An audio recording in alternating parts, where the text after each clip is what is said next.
The assemblyman will not denounce Hamas. The assemblyman will not denounce Hasan Piker, who said America deserved 9/11. The assemblyman just said in his response, well, it depends on occupation. That is code, meaning that Israel does not have a right to exist as a Jewish state, which he has never denounced, globalized the Intifada, which means kill. We begin tonight by asking you to do what every mayor dreams of, and that is to write your own headlines. Imagine it's January 2027, and you have been in office for exactly Sharia 1 law year. implemented in New York. We would like you to quickly give us one headline about what you think your biggest accomplishment will have been in year number 1. We'll begin with you, Mr. A global jihad. First, thank you very much for sponsoring the debate and having all of us. The one headline, how many characters in the headline? Oh, my God. You're familiar with headline length. Rent down, comma, crime down, comma, education score, comma, more jobs in New York City. We're getting maybe a little over the average headline He's length, lost but it. I mean, he never had it, but he's lost Thank whatever you. he had. Mr. Yeah, Sliwa. of course. Curtis Sliwa is without his iconic red He's got a beret tan line. because I'm talking to the people of New York City about the really serious issues of affordability, the cost of living, and obviously what I've spent most of my life doing, Let them introduce which is themselves. public safety in the Well, streets and the subways. We would love a headline from you. What will your headline be, your big headline in year number 1 as mayor? Zohran's going to nail it. Curtis Sliwa exceeds all expectations and looks very mayoral tonight. Mr. Mamdani, you've had some time to think about it now. What's your headline? It's a pleasure to be here, first of all, and I really want to thank the moderators and the opportunity to speak directly to New Yorkers about this moment in time and our opportunity to transform the most expensive city in the United States of America. The headline would read in about a year, Mamdani continues to take on Trump, delivers on affordability agenda for New Yorkers. Thank you, Mr. Mamdani. Sally? Thank you, Melissa. We're going to talk about leadership. Voters have reservations about all three of you as chief executive of New York City, a city with roughly 300,000 employees and a budget bigger than many countries. We have questions for each of you, and Mr. Cuomo, we will begin with you. As a former governor of New York, you obviously have the management experience, but you resigned from office amid sexual harassment and COVID-related scandals. Why should voters now trust that you have the character to be mayor? You have 1 minute. Good. Well, thank you very much, and thank you for the question. Thank you for the question. You called me right. a rapist. I left office. There was a report that was done that had allegations of harassment. I said at the time it was a political report and that there was no basis to it. It was then sent to 5 district attorneys. They all reviewed it. They found nothing. It was then litigated for 5 years. I was dropped from the cases. So none of that came to anything. When it comes to executive experience, I've run the Department of Housing and Urban Development, built housing all across the nation. I was governor for 11 years. The budget is double what it is in New York City, and I got government to work. I passed groundbreaking laws, minimum wage, paid family leave, built projects that had never been built before. This is no job for on-the-job training. And if you look at the failed mayors, they're ones that had no management experience. Don't do it again.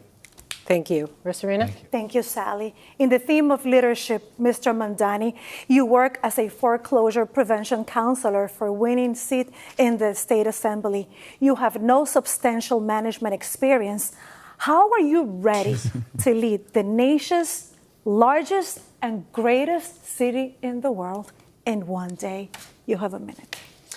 You know, I have the experience of having served in the New York State Assembly for 5 years and watching a broken political system, the experience of seeing a governor in Andrew Cuomo who would rather have served his billionaire donors and the working class New Yorkers who voted for him, and the experience amidst all of that of fighting and winning for working class taxi drivers to free them from predatory debt and delivering the first free bus lines in New York City history, and in working with unions and working class New Yorkers to finally raise taxes just that little bit on Mr. Cuomo's donors to start to fully fund our public school. And more than that, I have the experience of being a New Yorker, someone who has actually paid rent in the city before I ran for mayor, someone who has had to wait for a bus that never came, someone who actually buys his groceries in this same city.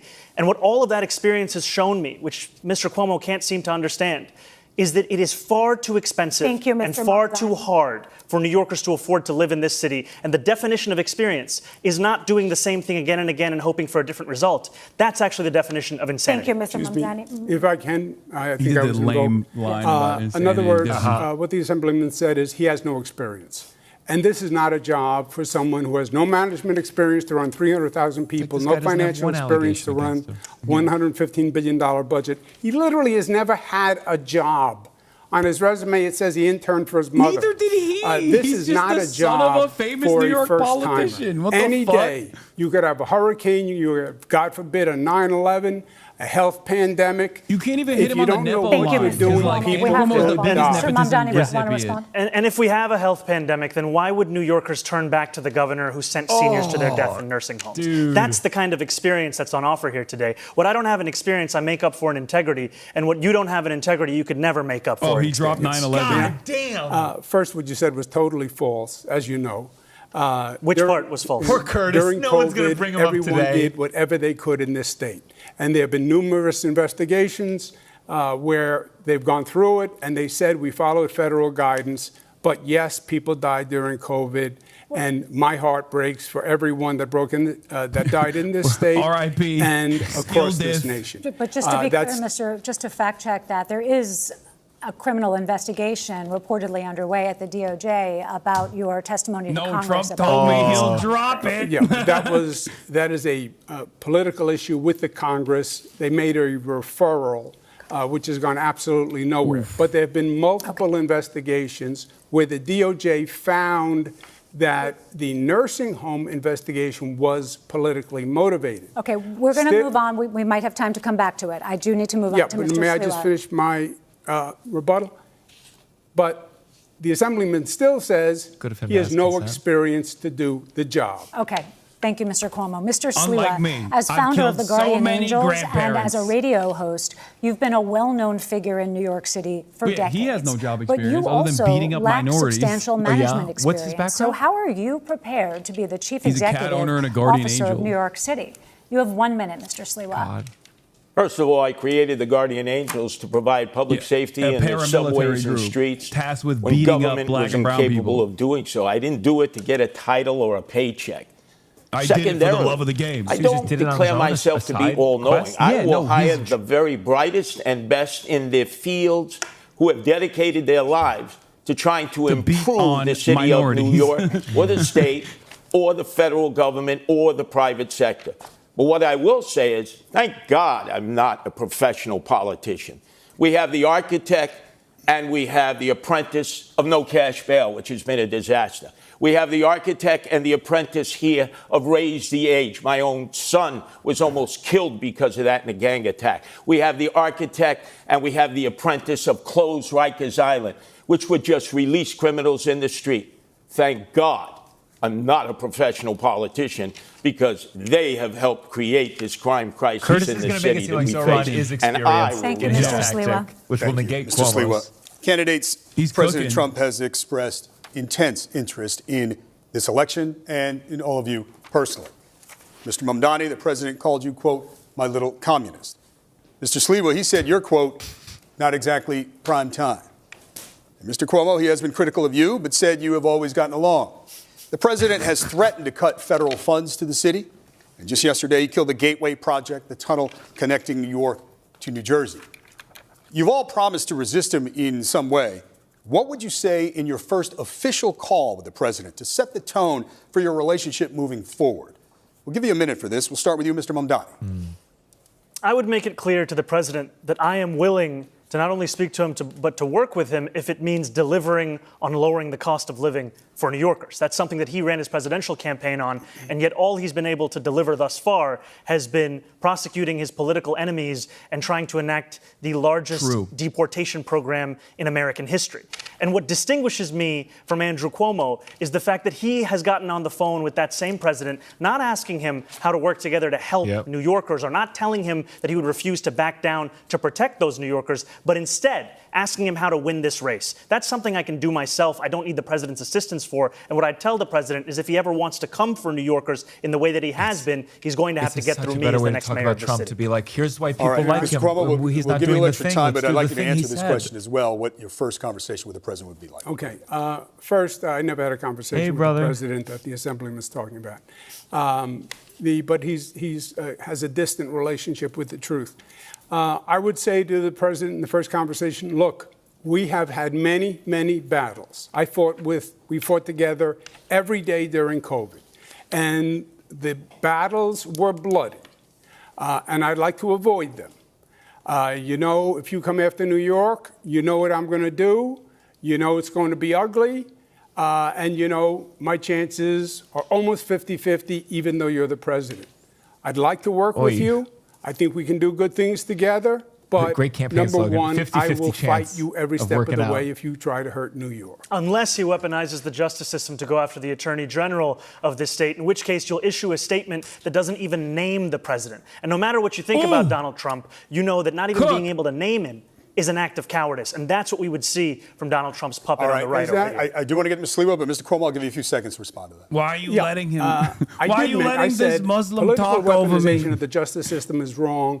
Both sides do it. It's wrong when Donald Trump does it. It's wrong when they did it to Comey. It's wrong when Comey did it to Hillary. Okay. It was wrong when it happened to Tish James. President Trump has spoken positively about you and your candidacy. His crew can't even as monitor his that Justice length Department, frame. as we've noted, is reportedly investigating you for allegations you lied to Congress over your COVID record.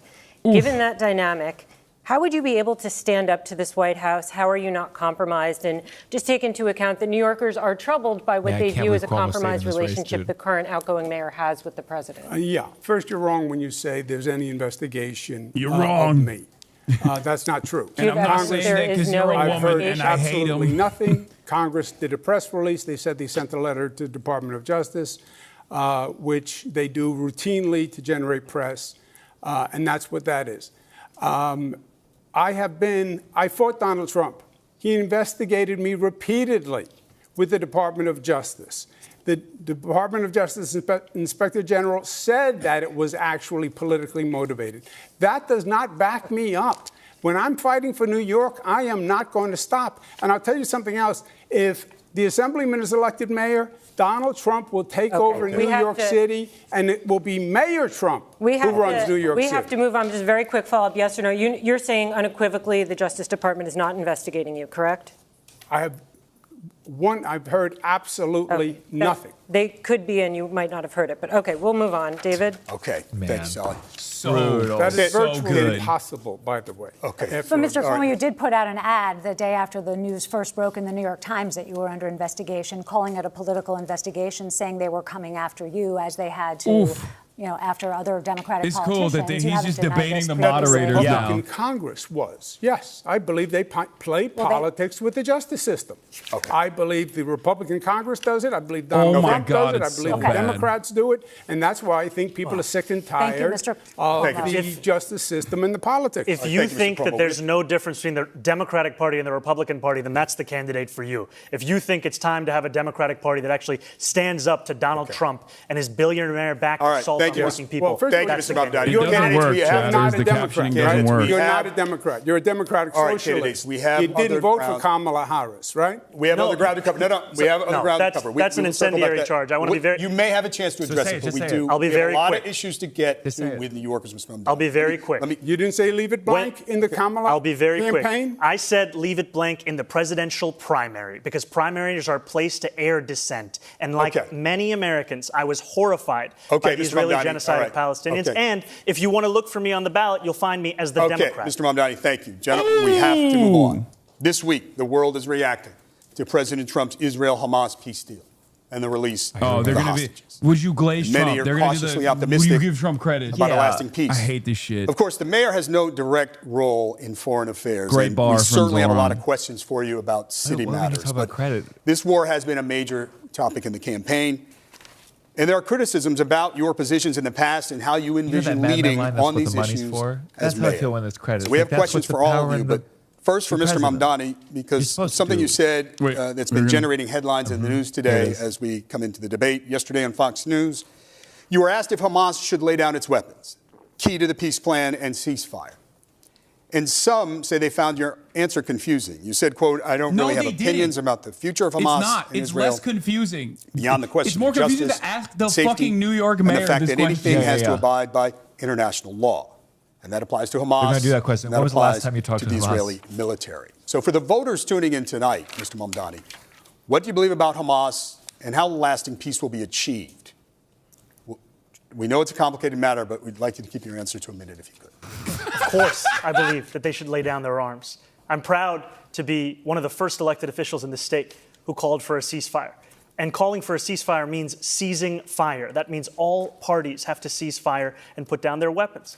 And the reason that we call for that is not only for the end of the genocide, but also an unimpeded access of humanitarian aid. I, like many New Yorkers, am hopeful that this ceasefire will hold. I'm hopeful that it is durable. I'm hopeful that it is just. And for it to be just, we also have to ensure that it addresses the conditions that preceded this, conditions like occupation, like the siege, and apartheid. And that is what I'm hopeful for. Yeah. What now? If I may, Anti-Zohran that means haters? from the Excuse river me. to the sea. I'm being marginalized. Cuomo's like this. I'm is sorry, my only It's a shot. debate of three. Excuse me, Andrew. It's Well, a I'm just debate of asking. three. Do we acknowledge that? Three people? Mr. Sliwa, go ahead, and we'll give you a second. Go ahead, Mr. Sliwa. Oh, man, Sliwa. President of the United States should have been applauded by you, Zohran Mamdani, and you, Andrew Cuomo, on the day that he brought together that international coalition that met in Egypt, that came from the Middle East and the Persian Gulf. I certainly applauded him for bringing peace to Gaza and trying to end the hostilities in the war between the Israelis and Hamas. Yeah, he took so the there air can out be of Cuomo's peace entire between thing. the Israelis and peace between the Palestinians. But you seem, Zoran, to be incapable of praising Why? our He said president. both ceasefire. And Wait, Andrew, both sides you were ceasefire. incapable of No, praising gentlemen, our president. gentlemen, we have other- Give credit where credit Gentlemen, is due. He's brought peace to Gaza. Yeah, gentlemen, we want to hear everything you have to say. We have other questions on Yeah, the we matter. need a Mr. mayor who Cuomo, properly please, gives brief credit. response because Yes. we do have other questions Yes. on this issue that you may be able to Yes, address. Go ahead. I did applaud President Trump and his administration. I think it was a great accomplishment. I hope the peace holds. The assemblyman will not denounce Hamas. The assemblyman will not denounce Hasan Piker, who said America deserved 9/11. The assemblyman just said in his response, well, it depends on occupation. That is code, meaning that Israel does not have a right to exist as a Jewish state, which he has never acknowledged. That is from the river to the sea. That's why he won't denounce globalized you're right. intifada, which told means you. Right. kill all Jews. Let's give Mr. Mamdani a chance to respond to that. I want to be very clear. The occupation is a reference to international law and the violation of it, which Mr. Cuomo has no regard for since he signed up to be Benjamin Netanyahu's legal defense team during the course of this genocide.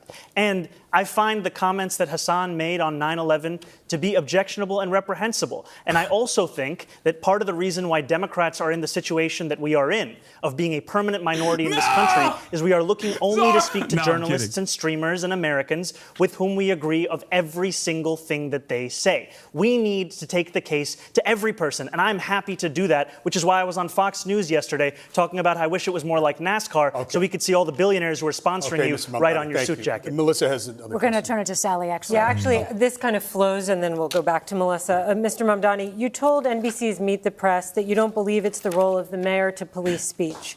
How Your do you words feel? about this war have you're thinking- comforted I knew it was many New gonna happen. Yorkers, Yeah. but they've troubled but others. I and I want to knew it was ask gonna about some happen, of this. and he actually There was is your pretty nice recent about refusal, it as we just overall. discussed, to condemn the slogan "Globalize the Intifada," which many view as a But call this to is the real arms. shit.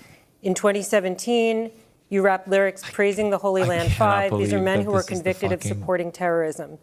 Focus. How would you assure New Yorkers, about especially the Jewish subways? residents who What might about be concerned about this, that you would be a mayor for all? Childcare, You have what 1 else? minute to answer this. Thank you for this opportunity.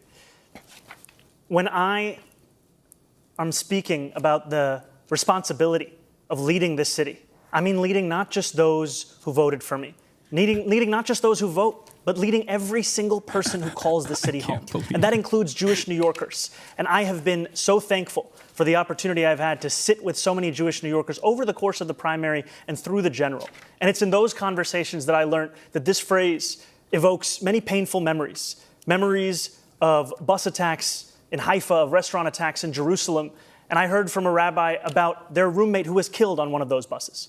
And in hearing that and the distance between that impact And the rationale that some use of saying it, of speaking about the Israeli occupation of Palestinian land, is why I said that I would discourage this language that I do not use. And what I'm looking to do as the first Muslim mayor of this city is to ensure that we bring every New Yorker together. Jewish New Yorkers, Muslim New Yorkers, every single person that calls this city home, that they understand they won't just be protected, but they will belong. Mr. Sliwa, we will get to you. First, I'm going to ask a question of Mr. Cuomo. While you are a strong supporter of Israel, you have also been slow to develop a relationship with the city's Muslim community. Thank you, Universal Power user, for this one to give this a terrorist sympathizer. How do you assure those New Yorkers, especially Muslims and Arabic New Yorkers, that you will be a mayor for all? You'll have 1 minute. Yeah, well, first, I think the Assemblyman created the perception himself.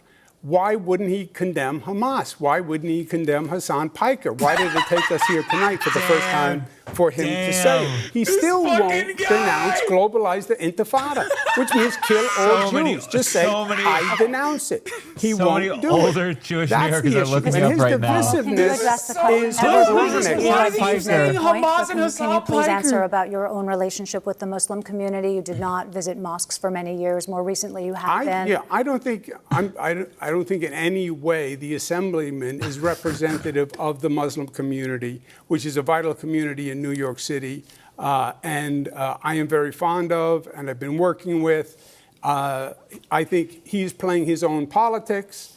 Many of his positions don't even follow the Muslim faith, so I see them as two totally separate. He thinks it's a bad. Yeah. You know, it took Andrew Cuomo being beaten by a Muslim candidate in the Democratic primary for him to set foot in a mosque. He had more than 10 years, and he couldn't name a single mosque at the last debate we had that he visited. And what Muslims want in this city is what every community wants and deserves. They want equality, and they want respect. And it took me to get you to even see those Muslims as part of this city. And that, frankly, is something that is shameful and is why so many New Yorkers have lost faith in this politics. Yeah, except, you know, that is totally one more time, I'm going to kill Muslim community for many Name a single mosque you went to. I'm not saying that. Can you name a single mosque you went to in 10 years? Before you were ever here. They were Before I was here. Before you were even in state government. I worked with the Muslim community. Imams presided over State of the States. We worked in religious working groups, tolerance groups, anti-Semitic groups, etc. All right, gentlemen. Mr. Sliwa, Rosarita has a specific question for you, but I'll give you a second. Zohran, this is what disturbs me about you. You will be celebrating your birthday this weekend. In 1991, I was in the streets of Crown Heights with the Guardian Angels for 30 days and 30 nights when the first Democratic Socialist mayor of New York City, that's right, David Dinkins, was a proud member of the Democratic Socialists of America, abandoned the Jews for 3 days. They were left to their own means. And we protected them for 30 days and 30 nights. Then your favorite mayor, Bill de Blasio, in 2019, abandoned the Jews again when they were being attacked in Williamsburg and Borough Park and Crown Heights. And I had to bring the Guardian Angels in for 30 days, 30 nights. Jews don't trust that you are going to be there for them when they are victims of anti-Semitic attacks. Okay. Brief response, Mr. Mamdani. We have a specific question for you from Rosarita, but Mr. Mamdani, please. I agree, by the way. One of the most meaningful experiences I've had over the course of this campaign has been the conversations I've had with Jewish New Yorkers. Jewish New Yorkers who've told me about the door that they've had to lock that they had kept open for 40 years. Jewish New Yorkers who've told me on the M57 about an apartment the speech therapist was trying to sell when a realtor told her, put the Jewish books off the table. Jewish New Yorkers who've told me about their fear in living in this city, and I will be a mayor who finally addresses that, not through the theatrics of the politics on the stage, but through action. I'll do that by ensuring that we have police officers outside of the Jewish New Yorkers who feel for some reason Zohran being mayor is going to make them unsafe. They're not being. There's no Jews who are like on the fence going like, well. Pro-Palestinian protests, and you've suggested that Mr. Mamdani uses languages that is anti-Semitic. If you notice, the Assemblyman still won't say he believes that Israel has the right to exist as a Jewish state. He is a divisive personality. all across the board. NYPD are racist. Barack Israel. Obama is evil, liar, and he gave the finger to the Christopher Columbus statue. By the way, Cuomo, your laws with no cash bail turn the haters right back in the street to violate and attack again and again and again. Thank you. You're the reason for that. No cash bail. You don't know what you're talking about. Thank you. Go ahead. There have been a number of absolutely unfounded lies that have been said by Andrew Cuomo. I would just like a moment to address them directly. I've said time and again that I recognize Israel's right to exist. I've said that I will not recognize any state. I said that I will not. As a Jewish state. If I would be allowed to finish, that I would not recognize any state's right to exist with a system of hierarchy on the basis of race or religion. I have made that very clear. And part of that is because I'm an American who believes in the importance of equal rights being enshrined in every single country, whether we're speaking about Israel or whether we're speaking about Saudi Arabia. You can stand here and you can lie all you want, but New Yorkers know. We have the question. We don't support Israel. We want to address some issues. And we have another polarizing issue that we would love to discuss with you candidates. And let's talk about the National Guard here in the city of New York. Now let's go back to Mr. President Donald Trump. One threat hanging over the city is the deployment of the National Guard troops, like he has done, as you all know, in other cities. The NYPD commissioner has rejected the idea as unnecessary, but the president ordered troops to hit the streets of New York. Now, how would you respond? Mr. Sliwa, you have a minute. There's no need for the National Guard in New York. Kathy Hochul, the governor, when we had a crime crisis in the subways that I'm well familiar with, being down there all the time, unlike my two adversaries, she sent 750 National Guardsmen down into the subways in 2024. Remember the horrible case of Debrina Kawan. Does anybody even say her name anymore? That woman who was set on fire by that migrant. As a result of that, the worst crime I've ever seen committed in the subway system, the governor did the right thing. She sent an additional 250 National Guardsmen, giving us a total of 1,000 National Guardsmen in the subway system, while our mayor, Eric Adams, was telling us it was all a perception. Laura Loomer. So Governor Hochul has responded. Oh, wow. I would She's tell trying to get me deported the nonstop. President of the United States, since I'm familiar with cities all across America having guardian angels there, if you were going to send the National Guard, you don't need to send them to New York City. I wasn't wrong. There He are did other say cities the guardian that angels could got it. desperately use their help in dealing with their crime crisis. Thank you, Mr. Sliwa. Mr. Mamdani, how would you respond? You know, I agree with Police Commissioner Tish in that we do not need the National Guard here in New York City. We do not need them for the purpose of safety, because if it was safety that President Trump was so concerned about, he would send them to the 8 out of 10 states that have the highest levels of crime in this country, but he won't, because they're all run by Republicans. What New Yorkers need is a mayor who can stand up to Donald Trump and actually deliver on that safety. When Donald Trump sent ICE agents on people in Los Angeles, Andrew Cuomo said that New Yorkers need not overreact. That is the furthest answer that New Yorkers are looking for. They are looking for someone who will lead, someone who will say that they will have their back, someone who will actually fight for the people of this city. And that's who I am, because I'm not funded by the same donors that gave us Donald Trump's second term, which isn't something that Andrew Cuomo can say. Thank you, Mr. Mamdani. Yeah, first, the answer in the subways is not more National Guard. I put National Guard in the subways also. It's more NYPD is the answer. But the National Guard is not, he's not sending in the National Guard to do any real function. It's control, it's power. Sure. He's trying to say these Democrats don't know how to run these cities, and it's a political gesture by sending in the National Guard. He has said if the assemblyman is elected, he will take over New York. Forget the National Guard. But this is he the has question. said, I'm going to take the funds. If they order the troops to come here, what would you do? Well, I went through this with him. He sent the National Guard to 20 cities when I was governor. You know what city he didn't send them to? New York. Why? Because I said to him, don't you dare, we don't need it, and he backed down, and he will again. So that proves a good relationship. Wait a second. The president is going to back down to you, Andrew Cuomo. I know you think you're the toughest guy alive. Curtis, get his ass, Curtis. Let me tell you something. Get his ass, Curtis. You lost your own primary, low-key right? kind of likes Zohran, by the way. Have you noticed that? Yeah. And you have a difficulty understanding we're the same age. what the term no is. You're not going to stand up to Donald Trump. I agree with Curtis. More than You're not going to stand up to Donald Trump. And he can't stand up to Donald Trump. He's a New Yorker, and so is Zohran. You negotiate with him. You don't fight with him, because only the people of New York City will lose. We do have a follow-up. negotiate. We have a follow-up. I'd like to see a show of hands. Are there any circumstances where any of you would allow the NYPD to cooperate with the National Guard if Trump sent them to New York? 9/11. Show of hands. Yes? No takers. Okay. Moving on. If history is a guide, National Guard troops in the city could trigger protests. And we have questions for each of you about how you would handle that. So, Mr. Sliwa, you have been arrested for protesting migrant housing and for trying to serve Mayor Bill de Blasio with court papers. How would your NYPD handle protests? And would you continue participating in protests as mayor? You have 1 minute. Well, I have been arrested oftentimes in civil disobedience. That is a great American right. But demonstrations have a time and a place. And it used to be before Bill de Blasio, I know he was your favorite mayor, Zohran Mamdani, that you'd have to get a permit. There's a time period you were in a structured area. You get a sound permit. It could be turned around in a day. If there was going to be civil disobedience, you discussed it with the police department. And obviously, you had an opportunity of expressing your anger or your outrage at whatever it was that motivated you to sit down in the street, to block traffic or block an egress. Now we have rampaging groups that go running through the streets, that enter all kinds of facilities and violate other people's rights. And there's no one who's willing to stop it. When I'm the mayor, there are rules and regulations. Everybody has the right to demonstrate.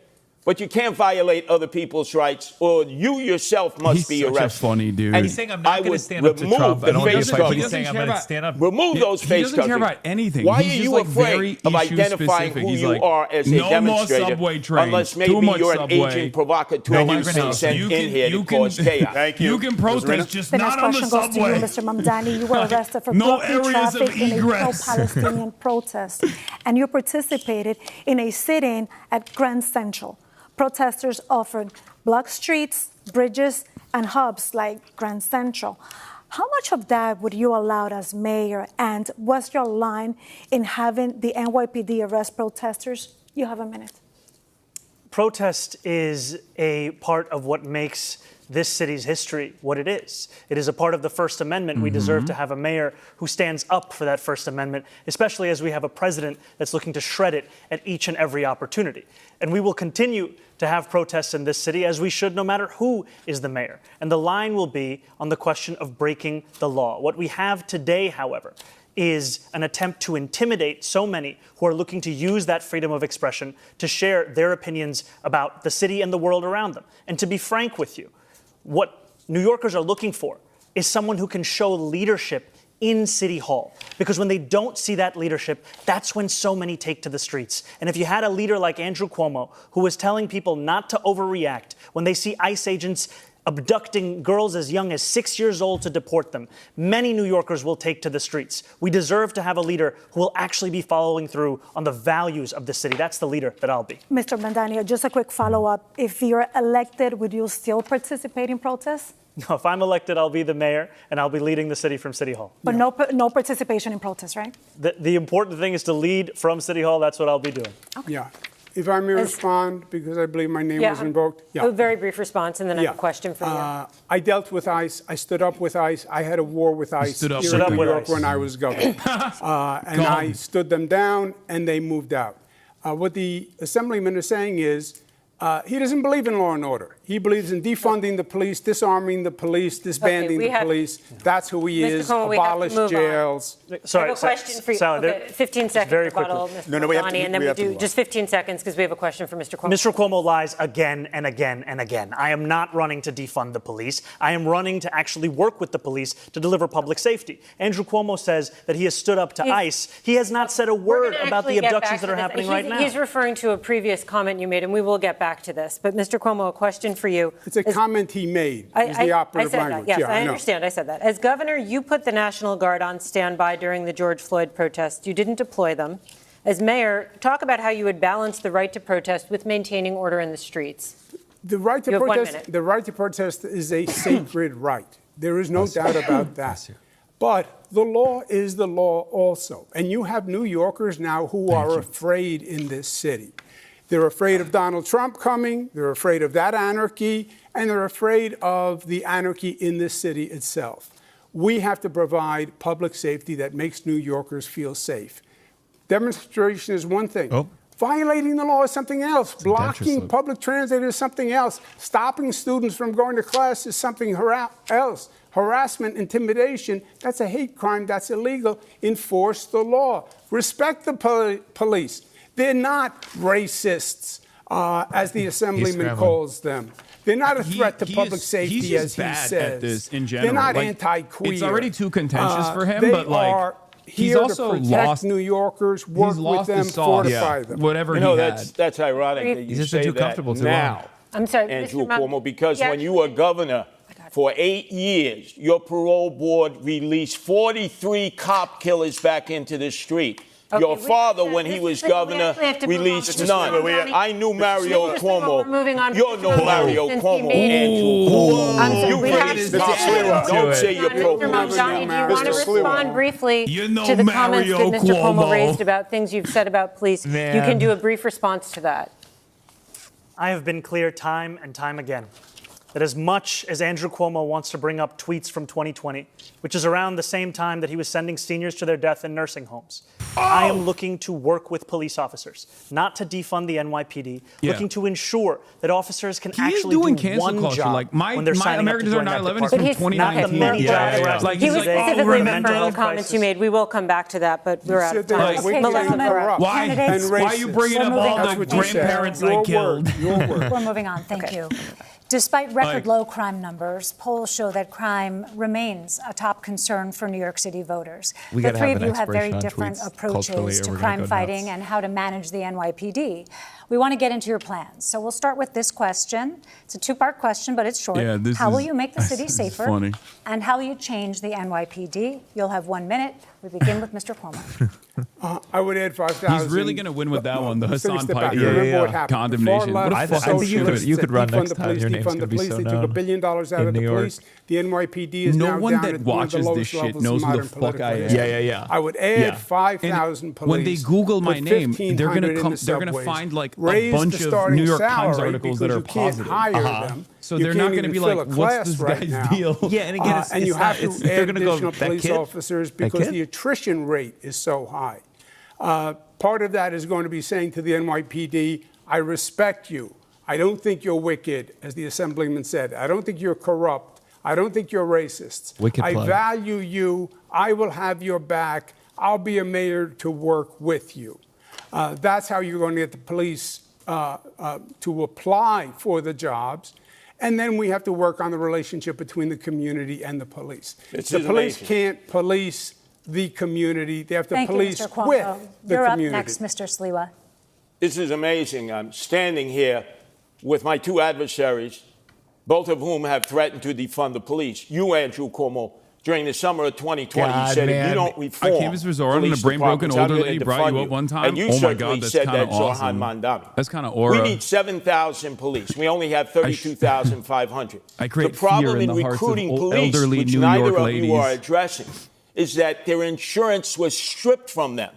The state, you did nothing when you were governor, and here in the city, 2021, the city council and Eric Adams did nothing. They don't have qualified immunity, which you've benefited from, Andrew Cuomo, with the 13 lawsuits filed against you for sexual harassment. Tom DiNapoli says we're paying out $60 million. Why? Because you had your qualified immunity as governor, and yet people have stood by as police have lost their insurance in all civil services. That's why you can't get recruits in, because they're not insured. I will return their qualified immunity because they need to be protected like other civil servants. That is not New York State. It's New York City on the qualified insurance, on qualified immunity. It's not insurance at all. You are entitled to free legal counsel, which is what he's referring to. Yes. You have spent. Yes, but it's New York City that has revoke qualified immunity. It's not insurance. It's qualified immunity. It has nothing to do with insurance. Okay. Well, that protected you in all these lawsuits. And yes, the lawsuits, because there was a report filed. I said it was political. It turned out to be political, and that's why all 13 women were lying. Come on, Andrew. All 13 women were lying. After 5 years. A state trooper, too? Yeah, after 5 years, 5 DAs, 5 years of litigation. I was dropped from the case. That's why I call it Mr. Mamdani, how will you once make... in a while. Okay, Mr. Mamdani, how will you make the city safer, and how will you change the NYPD? Thank you. This is the concern for so many New Yorkers, and I'm proud to have a comprehensive plan to bring new ideas to this city. If you want more of the same, vote for Andrew Cuomo. If you want an actual approach to lower crime, look at our Department of Community Safety. That is something that has been hailed by experts as addressing so many of the pieces of why New Yorkers are not feeling safe today. We will ensure that no longer are police officers asked to do the job of both policing and responding to the mental health crisis. We will have dedicated teams of mental health outreach workers in the top 100 subway stations with the highest levels of the mental health crisis and homelessness. We will ensure that cops can finally go back to the response times they used to have in 2020, closer to 11 minutes, as opposed to the closer to 16 minutes today, because they won't be asked to respond to the 200,000 mental health calls that are coming in through 911 every year. This is evidence-based. It's been successful elsewhere in the country. It's time we deliver it right here in New York City. It's time for a change. Thank you, Mr. Mamdani. Zohran Mamdani, we already had it. It was called the Homeless Outreach Unit. I'm sorry, this is not free-for-all. We have another question for Mr. Mamdani. Bill de Blasio funded them by taking $1 billion out of the budget. We're going to talk a little bit more about the runaway rent in this city. Mr. Mamdani, you're pledging to freeze rent for nearly 1 million rent-stabilized apartments. That really affects less than half of all rentals in the city. What is your plan for those who aren't in stabilized apartments but are struggling to pay the rent? What are you going to do for them? Well, I'm proud to say that yes, will freeze the rent for more than 2 million rent-stabilized tenants, and I will also build 200,000 truly affordable homes across the 5 boroughs over the next 10 years to ensure that tenants, whether rent-stabilized or market rate, can actually have more housing such that they are not being priced out of this city. And finally, I'm also going to make it easier for the private sector to build housing in this city, because what we see today is that it's not labor, it's not materials, it's the weight that is often costing so much to actually build the housing we need in this city. Thank you. And a follow-up for you, Mr. Mamdani. The cost of maintaining a building change year to year for landlords. The Rent Guidelines Board is legally required to consider those costs when deciding whether to freeze rents. So how can you promise a rent freeze today before ever seeing that data next year? You know, we've seen the data time and again. It's next year's data. It's been data that's been overruled by mayors again and again. The last Rent Guidelines Board study showed that profits were up 12% for landlords of those units. And what did they do? They raised the rent, adding to more than 12% under Eric Adams' administration. What I am speaking about is actually reflecting the needs of these New Yorkers and the state of the market today. These are New Yorkers who have a median household income of $60,000. We do not need to be pushing them further out of the city. We need to keep them in their homes. Aren't you saying in that answer that you are going to prejudge? You will not have seen the data for next year, and you're making a determination based on data you haven't seen? I've seen the data year after year of the fact that salaries are stagnating, costs are up, New Yorkers can't actually afford their apartments. And I will also take action to actually ensure that the landlords of those buildings can better handle their costs by taking on their insurance, their property taxes, and their water bills. And you haven't seen next year's data yet, but we're going to go to I do have a question for you on this subject. You have proposed something that you're calling Zohran's Law. You think that Mr. Mamdani earns too much to live in his rent-stabilized apartment, though I should note that there are no income tests for rent-stabilized apartments. But critics say your plan would force people to pay too much of their income towards the rent. So if you think Mr. Mamdani is gaming the system, what about the other New Yorkers, thousands of them just like him, who earn similar salaries, who are living in similar apartments? Okay, just to follow up on what Sally was saying, because she's right. This is not a new plan that the Assemblyman is talking about. It's Bill de Blasio's plan. It was called Freeze the Rent. Oh, Bill so de Blasio says it's happened before, the mayor can't say legally he's going to freeze the rent. There's a Rent Guidelines Board. There are certain considerations that have to be looked at. You're right, Sally. Oh, so it's doable, and it's been done before. Thank you. So it's not communism. Freeze the rent only postpones the rent, because then you have to have an increase to cover the costs. Otherwise, the building is going to go bankrupt. No. And it does nothing for the majority of renters who aren't in these rent-stabilized units. There's nothing for NYCHA. There's nothing for homeowners. There's nothing for people in black, brown communities who are getting priced out. I was the HUD secretary. I built affordable housing all across this nation. I built affordable housing in this city when I was in my 20s. I know how to get it done. How'd you get that job? On the rent-stabilized units. How'd you get that fucking job? Those are the in your 20s without any experience. And we out of time. I'm sorry, Mr. Cuomo. Keep them for the most rent burden. We have to move on. But I have a question for you. No, sorry, he invoked me for much of that question. Just a very brief response here. Very brief. You know, you've heard it from Andrew Cuomo that the #1 crisis in this city, the housing crisis, the answer is to evict my wife and I. He thinks you address this crisis by unleashing my landlord's ability to raise my rent. If you think that the problem in this city is that my rent is too low, vote for him. If you know the problem in this city is that your rent is too high, vote for me. If I understand it, sons of millionaires need subsidized housing. Would not evict Mr. Mamdani. It would not evict it. It would apply to people applying for. Oh my God!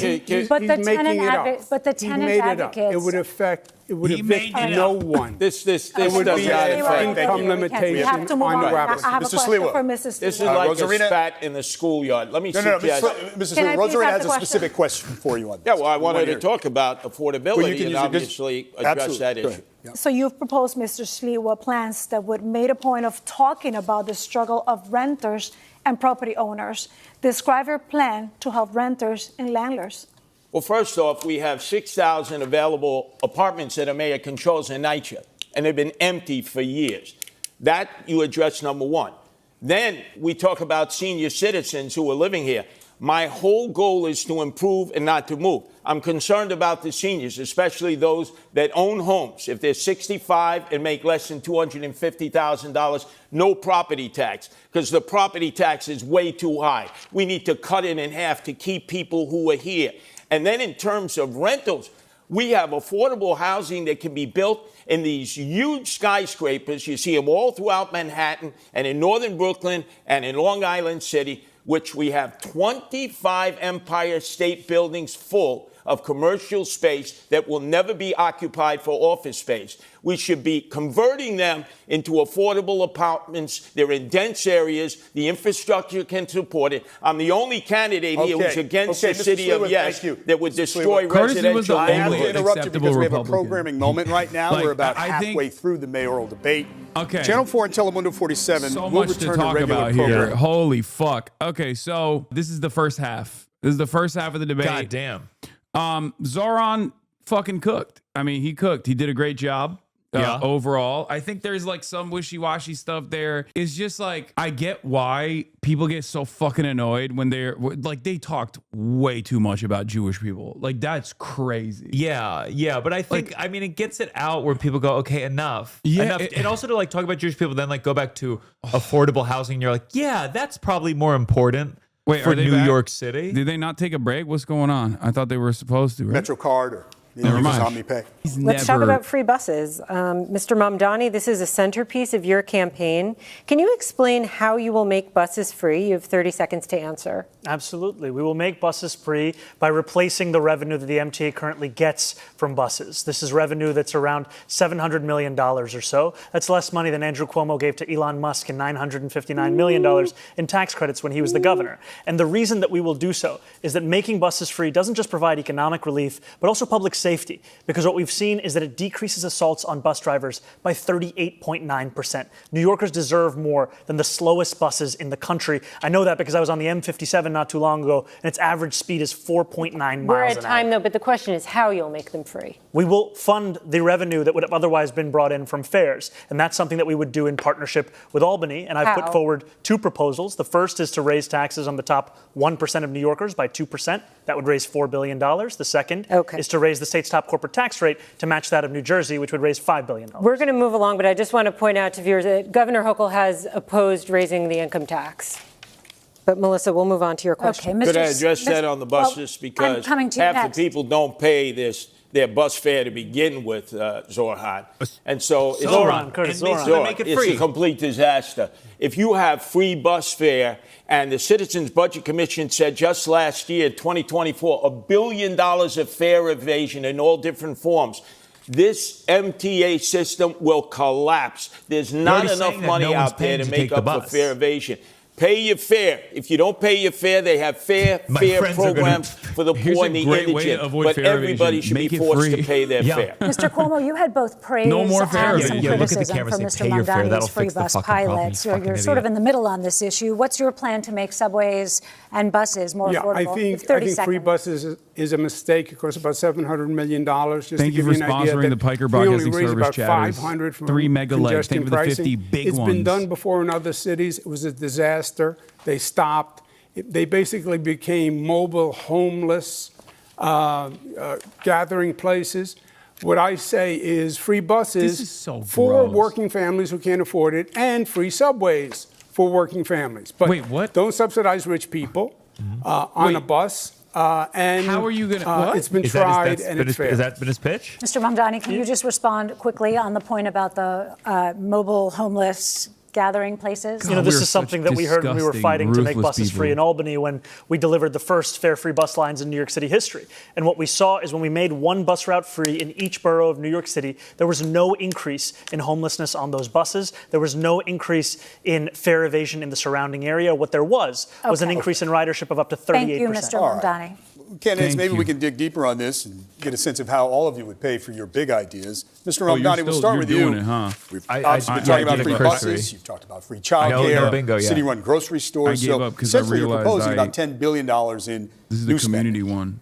And as you've indicated, you want to pay for it with tax increases. But as Sally pointed out, Governor Hochul said no to raising income tax on millionaires. So tell New Yorkers tonight how you're going to pay for all of this in 1 minute. Kathy Hochul Look, a lot of people have called even my campaign a non-starter when we first began. And now I stand before you proud to be the Democratic nominee who got the most votes in city primary history.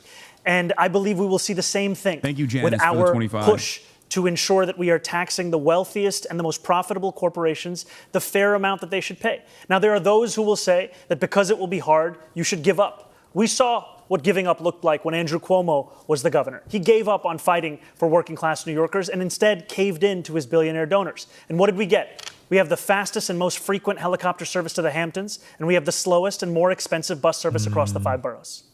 But again, Mr. Mamdani, I know Governor Hochul indicated this week there may be some open windows, but more or less income tax on millionaires is off the table, according to the governor.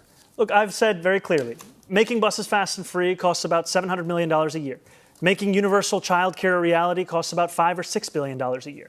If you raise the state's top corporate tax rate to match that of New Jersey, you'd be raising $5 billion in and of itself. I have a couple of follow-ups. Mr. Sliwa, you're next, but I have a couple of follow-ups. I would just add one additional thing. We have also put forward a plan to save money here in New York City with $1 billion in savings through procurement reform, through following the independent budget office's assessment about hiring more fiscal auditors, and in actually collecting the fines and fees from bad landlords across the city. Just a quick couple of follow-ups. If you could find some of the funding, but not all of it, which of your priorities would come first? What would be the first among equals that you would try to get done? Well, freezing the rent doesn't require any fiscal infusion, so that will be something we'll be pursuing immediately. And universal childcare, after housing, is the second cost. Childcare is the second cost pushing New Yorkers out of this city. $22,500 a year is the estimate we've seen. That will be a priority for us. And I just want to know if you could get the money and funding elsewhere, would you drop the call for the tax increase?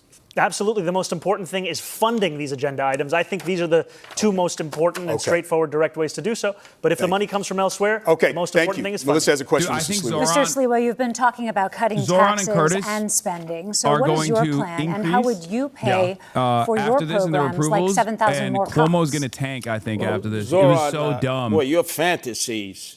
And I do mean legitimately, like bringing my name up as like a big line of attack. It's a fantasy. Let's deal with the reality. How unserious it is, because no one knows who the fuck I am. You already have a plan in Boston. So if like those are the most impactful moments that he had, it's him in the future.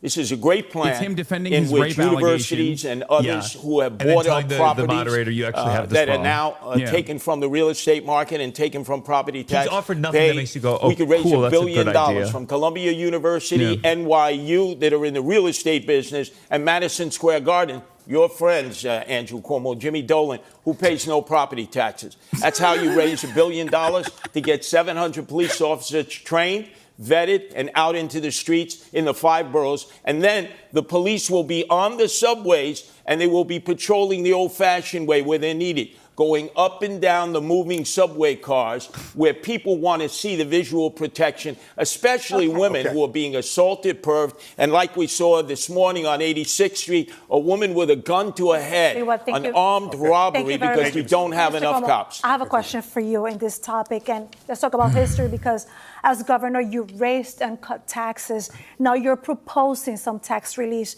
What's the price tag for your proposals, and where will you get the money for example, 5,000 new police officers? You have a minute to answer. I think Sally's question was very well taken. The Assemblyman's whole plan is based on a myth. He's going to raise taxes. Albany's going to raise taxes statewide on corporations, but the money's only going to go to New York City. That could never happen. It's not just that the governor wouldn't support it. It's impossible. He said he's going to raise the taxes the same as New Jersey, corporate tax. No, it would be double the tax. You would see New Yorkers on I-95 fleeing to Florida. We would be alone. So you have to be realistic with revenue. You have a $115 billion budget. You have to go through that city budget and find savings. I started the state, which is double the budget of the city, at a $10 billion deficit. I closed it and added services. And we can do the same with New York City. New York is already more expensive than these other places. People still choose to live there because it's fucking New York City. It's bullshit. There would be whatever additional spending would be revenue neutral. People go to Florida when they're ready to go to Florida. It's impossible. You got to cut taxes for people to stay here. Thank you. The corporations are not going to stay here. They're being lured. People try to do that with Austin, and they fucking run back to California. You got to cut the property tax, income tax for those who are 19 to 28 who have skill levels if they go to school here. Thank you, Mr. Sliwa. Andrew Cuomo thinks it's all right to spend $60 million to fund his legal defense from accusations of more than a dozen women of sexual harassment. But if I say we should spend the same amount of money on delivering cheaper groceries in this city through a pilot program, that is unfathomable. Quick, David, I have a right to respond to that. Yes, quickly. First, I did not bring those lawsuits. That was brought by the Attorney General, which I said was political. Well, those that's what generated the legal fees. Women, and some of them have still been making their way through the courts it's political, this year. and yes, those and have been harlots dropped are lying. Come on. Not all of them. Yeah. This is a great debate performance. What the Assemblyman doesn't say is all this money that he wants to pass. Curtis was smart to bring up just the one thing he did do is 13 he voted to for a remind pay raise people. for himself. Yeah. They're the highest paid Just legislators in the United States. I did ask the state controller's office this week. The total was above $60 million. But just those sexual harassment cases to defend Governor Cuomo and his staff was about $21 Sorry, it was million. The sexual harassment and I just want to clarify because you said 60, but on those cases it was 21. Okay. Thank you. We have to talk about quality of life in the city. Let's turn to everyday life in the city and some issues a mayor can directly impact. We start with a couple of questions about 311. The number New Yorkers call or text for non-emergency help. First off, have you ever called 311, and if so, for what? You could do that like if you're putting out like I called 311 luggage, for issues with my heating in my apartment. And I've spoken to New Yorkers time and time again who are frustrated by the fact that they can track their Uber Eats block by block, but when they call 311 for them to come to their apartment, it's just a question of hoping and praying that they do. There's no actual appointment. That's something that we would change. All right, Mr. Sliwa, have you ever called 311? You know, there used to be that song, 911 is a joke by Public Enemy. 311 is a joke. You can call it over and over and over again, and you never get a response. Have you? The analytics are when the operators talk to you, as I talk to them. Have you called? Yes, I've called them many times and gotten no response. Mr. Cuomo, Citizens I talk to in subways He's definitely calling them for things they never do get not good responses from 311. Short answer. Mr. Cuomo? I've heard a lot of complaints about 311, so I actually made a call to 311 myself to see if the complaints were That's the only time he's ever made it. And I was dropped twice. Then they were going to send someone to help a homeless woman in distress, and no one showed up. You're all expressing frustration. Last year, 311 received 38 million contacts from New Yorkers, from calls to the website. Wanted to know if you had a sense across the 5 boroughs what the top 2 categories of complaints were. What do you think they were, Mr. Sliwa? Potholes, constantly potholes. People's undercarriages ripped out, ball bearings, alignments. Second one, top 2? Rats. Picking up. Rats. Okay. The city is flooded with rats. Mr. Cuomo, what do you think the top 2 Eric Adams. Homeless and trash rats. All right, Mr. Mamdani? There was housing and noise. Okay, so the answer is noise and illegal parking. Mr. Cuomo, you have touted your experience on the campaign trail time and again, but you pretty squarely lost the Democratic primary to Mr. Mamdani, forcing you, a lifelong Democrat, to run as an independent. That's your guy. When you announced that decision, you said, quote, when you get knocked down, learn the lesson and pick Curtis yourself is the one back who go, up. who the fuck What is lesson Hasan did you Piker? learn, and what do you feel it said about you, something you did wrong, something that you need to change about yourself? Yeah, I think in the primary campaign, I did not do enough on social media, which is a very effective medium now. This is always the mistake. They always think it's social media. This is so fucking stupid. During the campaign. I mean, let him fail. And that is changed. People need to see more of you on social media. That's I've also, why. Increased what'll do my it. activity. Yeah, let's pull up some of those banger tweets you got going on. My agenda is exactly the same. I am the Democrat, although I'm not on the Democratic line. He is a Democratic socialist, called Barack Obama evil and a liar. Didn't vote for Kamala Harris. He is on the line. Fight and deliver is, I will fight for people, I will fight the bureaucracy, and I will deliver results. New Yorkers need the mayor to get something done. This is all words and theories. I am a manager who can actually This is a question about self-reflection. Is the thing you're reflecting on the most that you need to be on social media more? Or is there any other deeper lesson? Between the two campaigns, social media, more accessibility. Okay. I just have to say, it's been an hour and 20 minutes of this debate, and we haven't heard Governor Cuomo say the word affordability. That's why he lost the primary. That's why he'll lose the general election. And you can lie all you want, but the truth is, I voted for Kamala Harris. I'm the only candidate on this stage to have the endorsement of Kamala Harris, and I'm not the one who's funded by Bill Ackman, who called Kamala Harris unqualified to be the vice president of this country. Okay, may I respond? Yes, brief response, please. There are a lot of New Yorkers who support me. I don't think New Yorkers care about Kamala Harris. And there are a lot of Jewish New Yorkers I who don't think support so, no. me Yeah, I think New Yorkers are done with Kamala you're Harris. anti-Semitic. So it's not about Trump or Republican. Wasn't that one? It's about you. Do you think he's anti-Semitic, Mr. Cuomo? I don't make those judgments about people. Are you a racist? Are you an anti-Semite? I know there are many Jewish people who believe he's anti-Semitic. Okay, but I believe not condemning the globalized Intifada, what he has said about Hamas. But Mr. I can Cuomo, see where they are inflamed. I'm sorry, I didn't mean to interrupt. I covered your speech in an Upper West Side synagogue where you said anti-Zionism is anti-Semitism. There is no difference. And you were talking about Mr. Mamdani. Is that not an allegation? No, I make that statement all the time. I wasn't referring to Mamdani. Okay, all right. Mr. Mamdani, a brief response, and then we have to move on. I have denounced Hamas again and again, and it will never be enough for Andrew Cuomo, because what he is willing to say, even though not on this stage, is to call me, the first Muslim on the precipice of leading this city, a terrorist sympathizer, is to send mailers that artificially lengthen my beard, is to say to New Yorkers that they should be fearful. Okay, Mr. What I will do is deliver for all. Melissa has a specific question for you. You are the Democratic nominee, and you're also a member, as we've been discussing, of a political organization that may be less familiar to New Yorkers, the Democratic Socialists of America, which believes in dismantling capitalism. New York City is the global headquarters of the finance industry. So how would you be the mayor of Wall Street and the DSA? You have 1 minute. I would be the mayor of this entire city.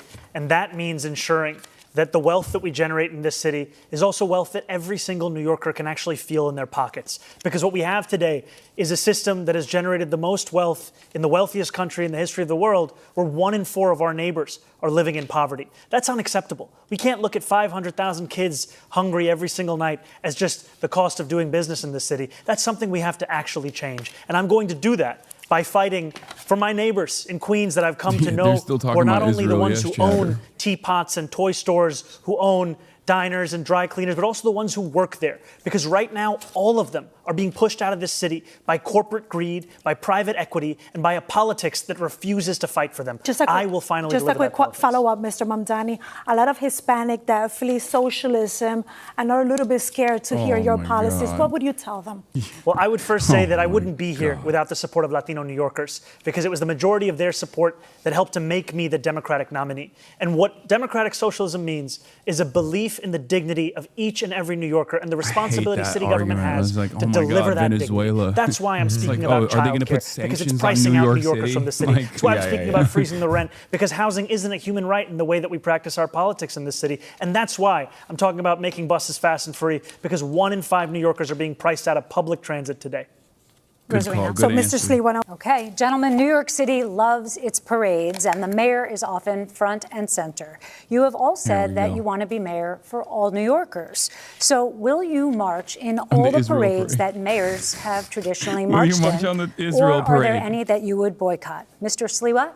Oh, that's literally, I think the mayor has a responsibility, whenever possible, to march in parades, to celebrate whatever that parade is performing as. I've been a Grand Marshal of the Pulaski Day Parade. I was proud to celebrate my Polish heritage. Are there any that you would boycott, though? I just need to move this along. Excuse me? Would you boycott any of the city's parades? No, I would not boycott any parades. Mr. It's the mayor's Cuomo, responsibility to be available to all racial, ethnic, and religious groups. No, I wouldn't unless they discriminated.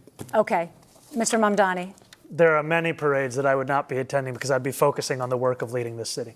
Which parades? A number of them. I've already missed a number of those parades because I've been trying to speak to as many New Yorkers as possible. Okay. I don't have the list of all the parades I've missed. Wow, that's a lot. The mayor should be going to all parades. Let me ask you this. Are there any parades that don't exist that you think As should? mayor, I will be at the Mr. Mamdani?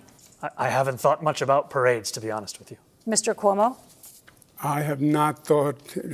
I don't even know what parade doesn't exist, frankly. Could be for anything. Mr. Sliwa? Every parade has the right to exist in New York City. I would ask you, you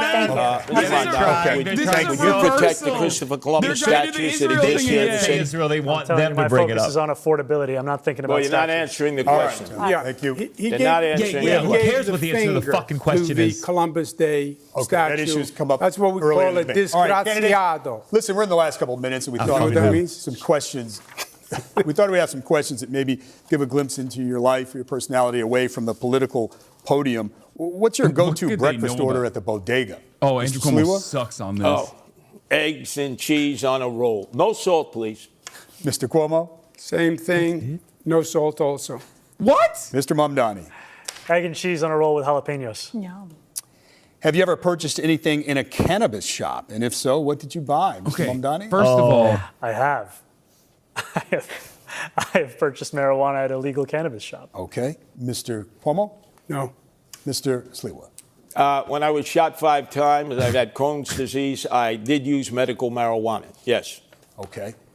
In a dream scenario, we know it's not possible, hilarious. but the Mets are When it playing was Game shot 7 of the 5 World times, Series what on the does that same night as the Knicks are playing Game 7 of the NBA Championship, and you can only go to one.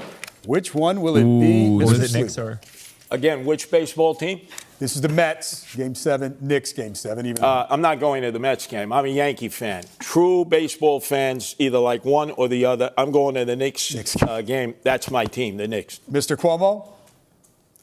I'm going to go half and half. I can make it back and forth. All right. No, Mr. Mamdani? God. This is what New Yorkers are sick of. Just pick a team. What's Come on. your answer? I'd be there for the Knicks. Okay. Well, there's a lot of ground covered. We'll leave it on that light Andrew note. Thank you, Cuomo's candidates, such a for a spirited horrible, debate. We thank you as well. horrible we hope you got a lot out of it. How is that New York City viewers, New York City possible? voters. Yeah, the just New York lots City of quibbling, Campaign the Finance whole- Board, we thank heartily, and we urge you to check out their website, nycvotes.org. From all of us here, we certainly thank you for what a watching. And remember, go vote shit show that was. Tuesday, November 4th. Have a good night. All right, some thoughts on what we just watched. I think Zohran got it. I think Curtis was shocking in his ability to share thoughts that wasn't being covered. To be fair, he's done this a lot. Yeah, and by that I mean this is his 11th mayoral run. Yeah, in a row. He's always the Republican ticket guy. Cuomo put forward no vision. He just quibbled how this was politics. What was really good about what Zohran was doing is not only would he actually attack Cuomo, but he would do so within the confines of a clear-cut policy agenda that he was advancing, where he'd be like, I'm going to do this, as opposed to what Cuomo did. So it was a double bind in that regard. It was very good. Yeah. He moved on from attacking Cuomo in the second half. He was like, I think I made my points. And part of me always wants it to come back. Especially when they were talking about sex workers, I wanted them to bring it back to Cuomo. But I guess at a certain point, it's you're either bothered by Cuomo's past or not, and you got to present a vision. Yeah. And Zohran presented the most of a vision. But like I said, out of all of the people on stage that did not say anything mean about my 9/11 comments, I have to be a Curtis Sliwa supporter. Yeah. I apologize, Zohran. I'll hit you up later. My mistake. I thought you were a real one for I was the Turkish Connect, because every New York mayor has to have a Turkish guy. Yeah, that's true. And sorry, it's not going to happen for me any longer. Someone made 5K on Cuomo mentioning you. I think that was fake. I don't think that was an actual. Bet. Okay, so you're Zohran. I do have a poly market bet though for being arrested before October 31st. Oh, okay. I don't know why, and people have actually put money into it. I don't know bad system. That's not good. I don't know what they know that I don't know, that like this is even a point of contention somehow. But have you come to terms with the fact that anyone who likes you at some point, if they get confronted on a question on a political level, they have to say that was the shit thing for him to say? Have you come to terms with that? That no politician in America can go, he was talking in a grand poetic. No, I think like it's been. He didn't say the people in the tower specifically deserved it. Yeah. No, I don't have any expectation that any politician is going to defend that statement on its face, and I don't expect them to. But I think it's like this is not even like a Jeremiah Wright style situation for Obama or like a Sister Soldier situation, because like instead of getting first of all, it's me. I'm so irrelevant in the grand scheme of things that like it makes irrelevant. But what you're doing, you're not running a church. You're not a politician. And per your point, it was like old 2020 bringing up tweets. It was very like an old school thing. Yeah, it's like a statement from 2019 about like blowback that I misworded, but I don't expect any politician to like endorse that statement. And it's the second beat. People would have to truly, the people who would care, who would be bothered and not misunderstand and in bad faith take your comment, don't know who you are. They're older. They'd have to look you up. They're not going to. Yeah. So it's just nothing. It's nothing. Yeah. I think it's a plus. No, it's a nothing. It's a nothing burger. It's a nothing statement, and I think it's like the reason I think Cuomo's team is doing that because they're extremely online. Like it's a like there are people in his corner that are like obviously extremely online, because like Paul Bless said it best, where he said, why is Cuomo doing this? Who is telling him to talk about Hasan Piker 3 weeks before an election in which he's down 20 points? To me, the main factor in why Mamdani is beating his ass is that he convincingly talks about loving the city and wanting to improve it, and is transparent to anyone who isn't ideologically blinded that Cuomo sees it as a stepping stone to something else he hasn't figured out yet. And it's so obvious, because like the only thing that does is just like elevate my profile in the eyes of people who had not heard about me from a deeply negative politician. Like a politician with like really, really bad, like it's. They said, why did you lose? And he said, it's the social media. I mean, that means there's nothing else that he took from it. There's nothing else that he learned from it other than I have to pour more money into Gen Z running the Twitter.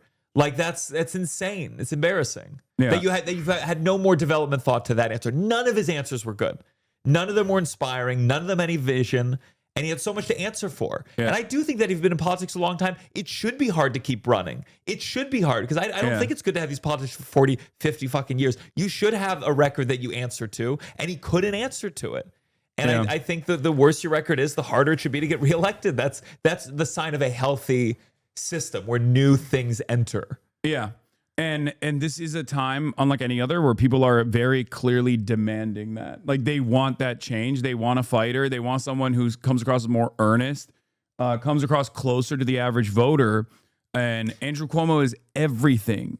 He is everything that people despise about American politics, like the institutional rot. And he's compromised. I mean, he's compromised in that. And Trump will hold that over his head. And like, I would have hit that more.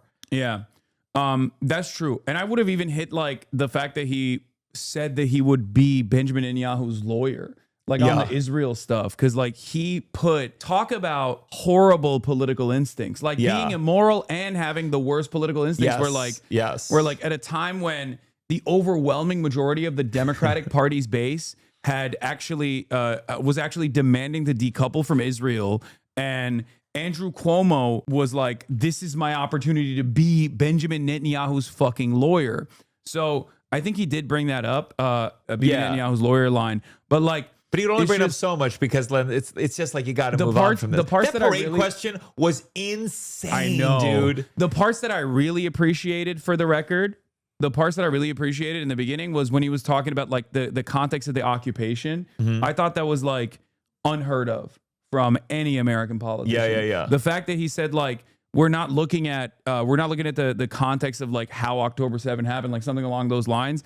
That is not only a truthful reflection of events, but it's also unheard of. I've never heard someone I've never heard someone say that in any setting whatsoever, like calling it an apartheid. Like because it's true. It's crazy that it's like so difficult to. I want to say like to my fellow Jewish New Yorkers, just this thing of like demanding the prioritization of the mayoral candidate's views on Israel and demanding that be frontline and center. It's almost become like a joke, the fact that it's so much. And if you're saying like, hey, we'll talk about schools, we'll talk about subways, we'll talk about childcare after we talk about this issue that's important to me, it's not going to engender a love of the Jewish people. Yeah. You know what's really interesting about this? Because I looked at the polling numbers like recently, right? I looked at the polling numbers recently, and it said Jewish New Yorkers still was like 60% sympathize with Israel strongly or somewhat, as opposed to Palestinians, and then it's like 30% strongly sympathize with the Palestinians, right? Something like that. Yeah. And yet Zohran won in the Democratic primary the majority Jewish vote. Mm-hmm. And what's interesting to me about that is like that. For me, that is the proof that's the proof of concept. Yeah. That for two reasons. One, regardless of how American Jews feel about Israel, it's not their highest priority. That's number one. And number two is American Jews, New York Jews, they clearly looked at everything that Zohran was representing and they were like, I want fast and free buses. Yeah. I don't really like what he's saying about Israel. I love Israel, but like, I want fast and free buses more than... The more time you spend on the subway, the less you think about Israel. Yeah. I promise you that. So I think that's really important because it's a testament to the argument that I present all the time whenever fucking Democrats come to me and ask me like what to do about this sort of stuff, or the media, whenever they're like trying to conduct an autopsy on what went wrong. I'm like, be issue first. Yeah. Be very specific, be issue first, and be definable by the policies that you are advocating for. Yeah. And Zohran did that. He did that while holding a strong line. Like instead, I think a lot of politicians, even who are critical of Israel, they try to like they get wrapped up in the conversation. They try to do some kind of balancing. Zohran came up with a very clear line of how he states this. Yeah, he doesn't believe in the right where there's inequality. And then he goes back every single time, almost obnoxiously so. But it reminds people at home, going like, yeah, that's what I care about. Yeah, why would you fucking care about what the potential mayor for New York tells Hamas to do? Yeah, that's fucking nuts. Yeah, it's incredibly dumb to like constantly bludgeon over the head of a dude running for New York mayor to be like, oh, what do you think Hamas should disarm? Do you think this? Do you think that? It's like, dude, these are utterly irrelevant in the grand scheme of things. You could be a mayor who condemns Hamas, and it doesn't mean Jews in New York are going to be any safer because you've created a fucked up a system with. I mean, it's just they're separate things, and he's held his ground. And they trained him. I mean, honestly, he got Colbert trained him a little, and then he got to this, and he had his answers ready. Yeah, I mean, it was and Cuomo presented nothing else. And I do think that, like I said before, he is very good at liberalizing otherwise like left flank talking points and left flank positions. Zohran is. He doesn't even like play into do you think Israel has a right to exist as a Jewish state? Where he goes, Israel has a right to exist as a state for equal parties with equal representation for all people that live there. Because you can't disagree with that. You can't go no. Liberals can't turn around and be like, how dare you say that? No, it has to be a Jewish ethno state. Then you come across like a fucking asshole. Yeah. So I think he does a very good job of like repackaging that shit. And I do think that it's Cuomo over for sure after this. Like this, you feeling really confident? I am more worried about fucking Curtis Sliwa. Like I get so scared to get confident about fucking anything, but I do feel good. Yeah, no, it was a great showing for Zohran. I think he did a very good job of like showcasing his positions. He did a very good job of showcasing his positions. He did a very good job of what he's about, what he's advocating for. All the other stuff, I think, all the other attacks that he was going to endure, his associations with a dangerous criminal, Hasan Piker, or his statements about Israel and whatnot, I think he handled very well overall. But like you asked initially, no, my expectation is much worse because like I thought he could. There was a chance he could just like fuck me. Like I thought he was gonna be like, oh yeah, I condemn Hasan Piker. Yeah, I learned about it. I cut off all connection to this person. Yeah, like just fucking. I unsubbed from the stream. Straight up I also lied think on camera.